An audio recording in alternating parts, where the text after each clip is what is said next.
Labą dieną, pradedam posėdį. Posėdėje turim 3 klausimus. Pirmas klausimas būtų dėl darbotvarkės. Pritarėm darbotvarkės pateikimui? Pritarėm. Bendru sutarimu.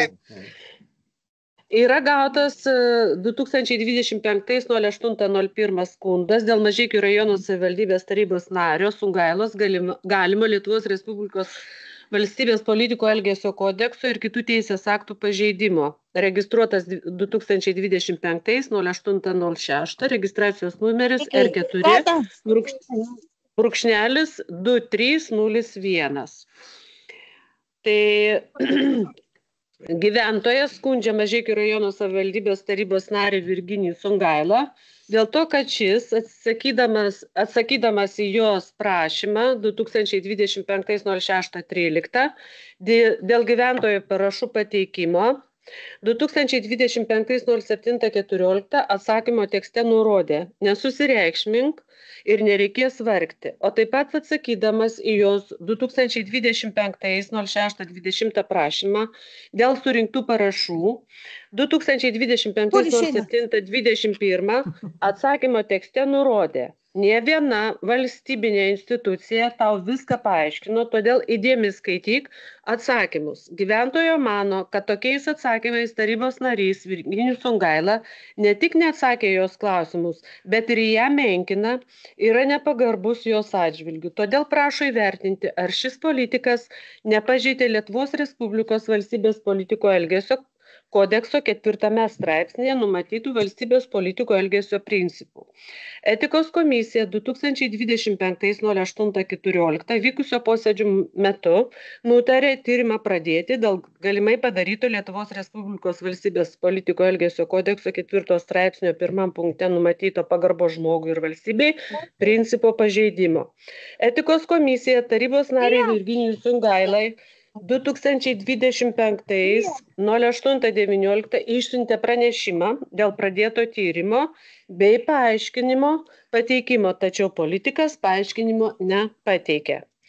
Tuomet siūlau balsuoti, kas už tai, kad Mažeikių rajono savivaldybės tarybos narys Virginijus Sungaila, atsakydamas į rajono savivaldybės gyventojos 2025-06-13 prašymą dėl gyventojų parašų pateikimo, 2025-07-14 atsakymo tekste nurodęs nesureikšmink ir nereikės vargti, o taip pat atsakydamas į tos pačios gyventojos 2025-06-20 prašymą dėl surinktų parašų, atsakymo tekste nurodęs ne vieną valstybinę instituciją tau viską paaiškino, todėl įdėmiai skaityk atsakymus. Visų pirma, noriu jūsų paklausti, gal turit kas nors kokių tai argumentų, sakydami ir balsuodami, ar jis pažeidė 4 straipsnio 1 punktą pagarba žmogui, ar nepažeidė. Gal turit kokių pasisakymų, pavyzdžiui, pavaduotojas gal turi kokių minčių, pasisakymų kokių, ar tai yra pažeidimas ar nepažeidimas, kas kaip manot?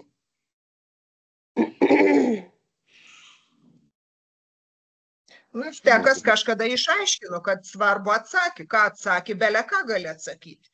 Tai čia dabar jau toks klausimas įdomus ir šiaip jau. Svarbu atsakyti.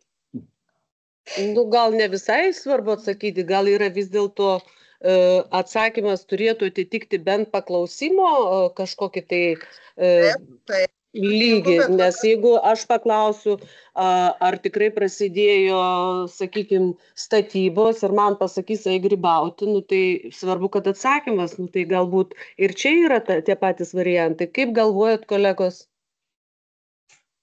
Aš manau, kad parašų rinkimas, tas buvo jo paties iniciatyva ir jis tikrai galėjo bet kada nutraukti rinkimą, galėjo nepateikti, juk čia jo asmeninė iniciatyva, jis neprivalėjo tų parašų, kaip sakė, rinkinį ir pateikti. Aš manau, kad jis tuo klausimu, kad jis nepateiktų sąrašų, nu čia nematau pažymų. O dėl atsakymas galbūt gal ir galėjo būti atsakyta, kad aš neprivalau jums pateikti atsakymo, ar dar kažkaip, kur aš dėjau tos parašus. Panašiai ir atsakymas. Nežinau, spręskite jūs, kaip jums atrodo.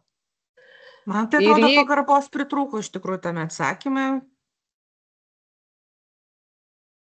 Vita? Galėjai atsakyti kitaip, aišku. Aha. O Daiva nori ką nors pasakyti? Aš irgi galvoju, kad susilaikysiu. Ne, mes dabar Nes tik tai aš aš klausiu, ar galvoju, kad norit ką nors irgi pasakyti? yra kiekvieno žmogaus asmeninis reikalas. Viskas aišku. Tai tuomet kiekvienas mes žinom esmę skundo, tuomet kviečiu balsuoti už tai, ar jis pažeidė Valstybės Lietuvos Respublikos kodekso 4 straipsnio 1 punktą, kuris yra numatytas pagarba žmogui ir valstybei principą. Kas už tai, kad pažeidė?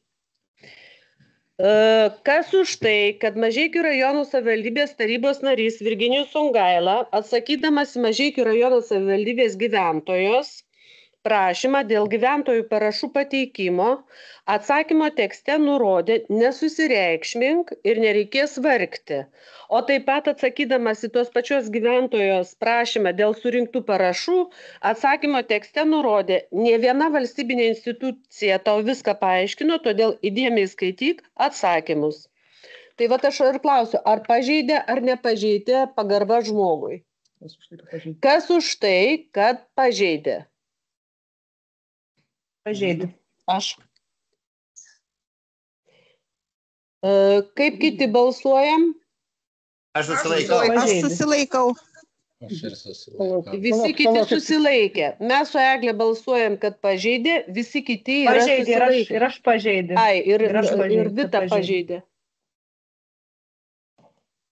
3 pažeidė ir 4 susilaikė. Dviprasmis dalykas čia yra. Atsakėms ir bet kažkas. Bendra išvada. Bendra išvada yra tokia, kad tarybos narys pažeidė pagarbo žmogui ir valstybei principą.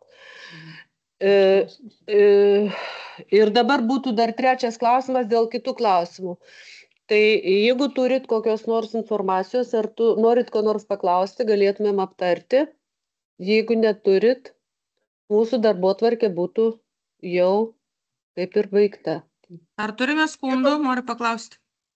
Šiai dienai Eilės. neturime šiai dienai. Turim paklausimų, kuriuos mes atsakysim, bet skundų šiai dienai neturim.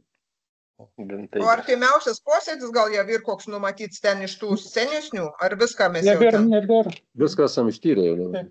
Mūsų skundai jau yra ištirti. Dabar vakar buvo vyriausios etikos komisijos sprendimai, nežinau kokie, nieko neturim. Apskundimai yra, o daugiau nieko neturim. Priminkit, ką vakar nagrinėjo FTKs? Oi, ką vakar nagrinėjo FTKs? Daivos Šideikienės, atsiprašau, pilietės vieną iš skundo, kokį konkrečiai negaliu pasakyti. Baigiam posėdį, dėkoju visiems už dalyvavimą, geros jums ateinančios savaitės, lankymo artimųjų ir būkite sveiki, viso gero. Ačiū, viso gero.